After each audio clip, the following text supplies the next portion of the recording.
grossesse, j'ai eu des envies de trucs acides, alors je mangeais des cornichons toute la journée. Ensuite ça s'est calmé, je suis repassée au sucré. Ça tombait bien parce que c'était pendant le tournage, là j'étais beaucoup plus sucrée, c'est bon, j'étais revenue à quelque chose de plus normal. D'habituel. Voilà. Alors maintenant, Anne-Sophie, tes premiers moments de maman, comment ça se passe? Alors franchement c'est que du bonheur quoi. La perspective de vie change vraiment quand on découvre ce petit être, mais c'est magique. Du coup, les femmes enceintes, on a souvent cette question, ne peuvent pas manger tiramisu, mousse au chocolat et faire de glaçage à cause des blancs d'œufs. Est-ce que tu as une petite astuce?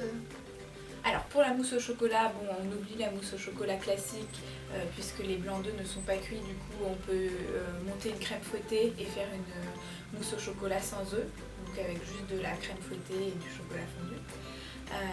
Et sinon pour le glaçage ou pour les tiramisu, l'idéal c'est d'utiliser des blancs d'œufs en poudre qui lors de la déshydratation en fait les microbes sont tués, donc il n'y a plus aucun risque pour les femmes enceintes ni pour les enfants, donc ça, c'est une bonne astuce à avoir en tête.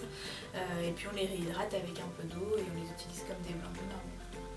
Et justement, d'une façon un peu générale, est-ce que tu as des astuces ou des trucs de femmes enceintes pour les mamans qui nous regardent? Alors pour moi qui ai l'habitude de beaucoup cuisiner, donc de rester debout, j'avais fait pas mal de rétention d'eau, donc je conseille vraiment les chaussures plates et un petit bas de contention. C'est pas très sexy, mais franchement ça m'a bien dépanné pendant le tournage parce que j'étais assez fatiguée et ça aide.